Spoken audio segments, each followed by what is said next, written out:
If you want to quiet down your helmet, get some plasticine clay, stick it to different parts of your handlebars. Put some here inside of your handguards.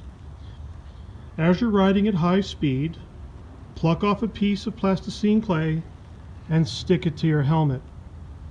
You'll find eventually that there's a certain spot on your helmet that's causing all that chatter.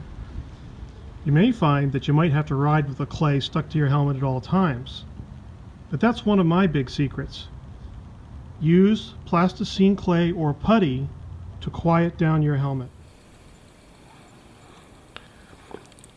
When working with putty on your helmet, you're often doing this when you're moving.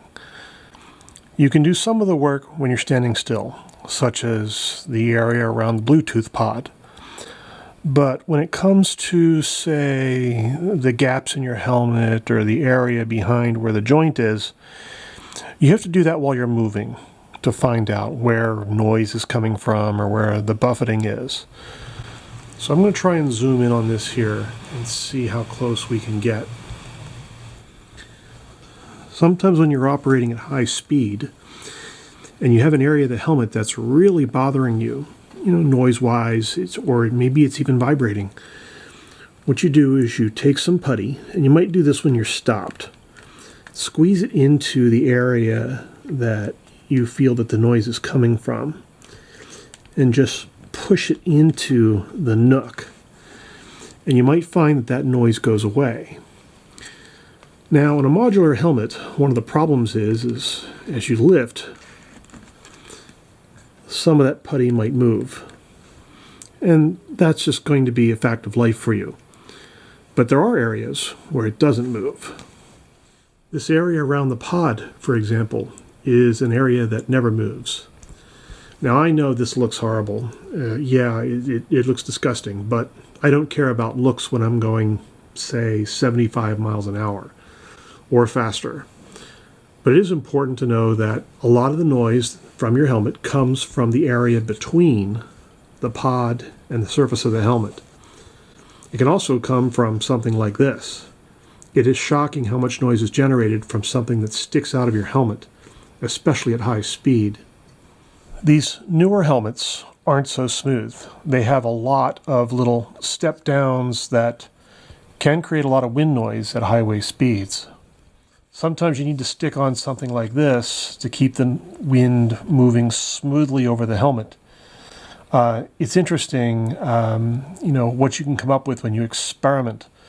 This is just a foot for a lamp or something like that you can get at Home Depot. Here's an example of fuzzy feet that have been stuck to the helmet in super macro mode. Here's what the clay, it's plasticine clay or plastic clay. This is what this looks like in super macro mode.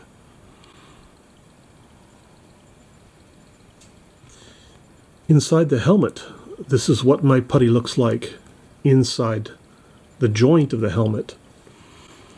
When I close the helmet down, all this putty disappears, and believe it or not, it actually holds the jaw piece shut and stable at high speeds. It's quite amazing. That joint used to chatter even when the helmet was new. It was really horrible.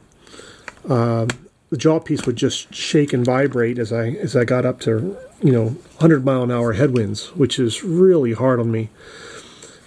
Sometimes the area inside of a helmet can be a little hard to work with. The wind can build up and enter the helmet and chatter inside the modular helmet joint.